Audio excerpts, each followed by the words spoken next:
I was asked recently, are you a pacifist? In my response, I said, pacifism was intended to be part of our original nature.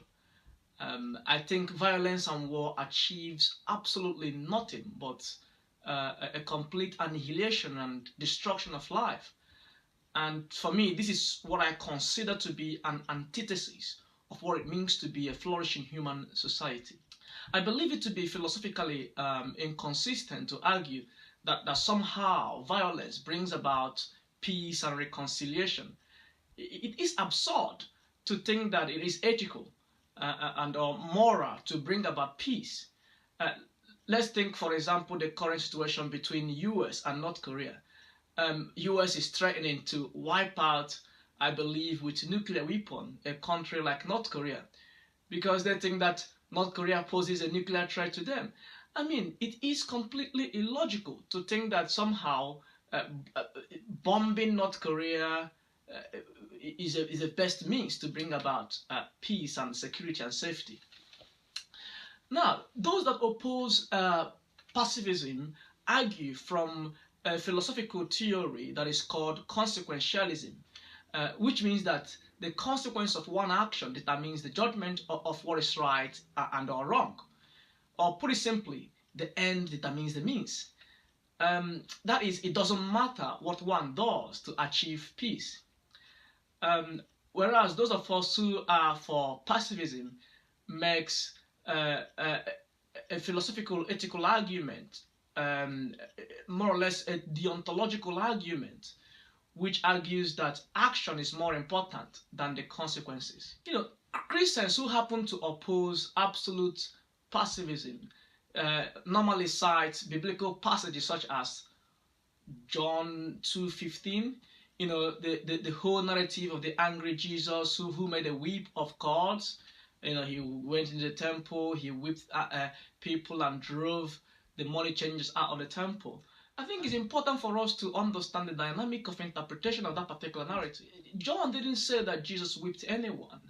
And by the way, you use, you know, a whip to ride horses, you know, to chase donkeys, cattle, and what have you. I mean, another thing is that pacifism is not saying therefore we can't be angry. I mean, it is normal to be angry. But again, the Bible reminds us that in our anger, we should not sin. So again, being angry doesn't mean resorting to violence.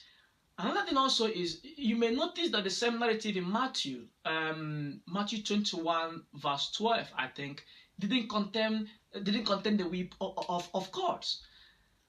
So another interesting passage is Luke 22 verse 36, where the gospel writer had Jesus as saying, "But now if you have a purse, take it, and also a bag, and if you don't have a sword, sell your cloak and buy one."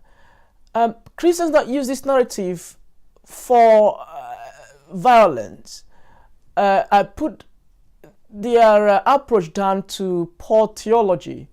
I think the metaphor used by the gospel writer here hasn't been recognized and properly interpreted. Let's be clear, Jesus is the Lamb of God does not mean that Virgin Mary had a little lamb. While I am not personally entirely sympathetic to absolute pacifism, I however strongly believe that peace effort should never be neglected. And of course, peace trumps war and violence at all times.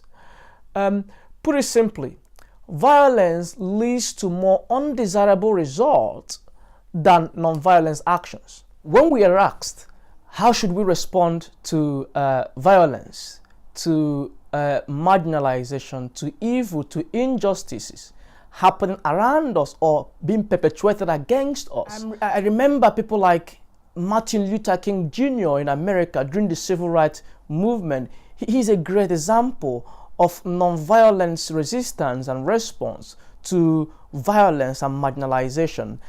I'm also reminded of Nelson Mandela of South Africa, Desmond Tutu, of course, the Archbishop Emeritus of Cape Town.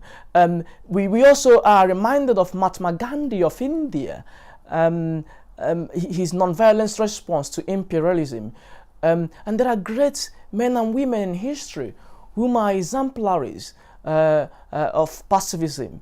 And of course, we are ultimately reminded of Jesus, who in the New Testament throughout demonstrated to us a good example of what it is like to be a consistent pacifist. One of the things that I love about Jesus Christ is him being a Jew, lived during a period of Roman occupation of his own people. His clarity about pacifism couldn't be more challenging. His demonstration of nonviolence resistance against a brutal imperial Rome in Roman Palestine is clearly exemplary for every Christian. We also see his comments on the sermon, in the Sermon on the Mount, Matthew 5. If anyone strikes you on the right cheek, turn the other one also.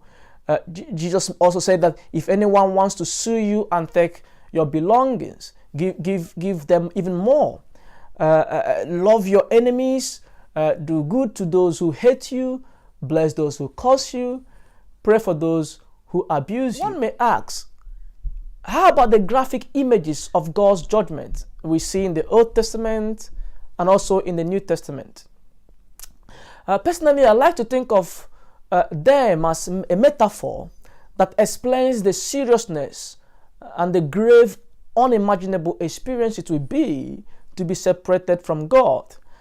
Another thing that we must always remember is that Jesus himself was clear that it is God the Father who is bringing the judgment. Judgment is God's business, not ours. Pacifism has been a hotly debated ethical subject, and it remains the case today. For this reason, I am putting together an online course, a very short course, and plus a day seminar where Christians and non can register. We'll be looking at the topic of on Christian pacifism.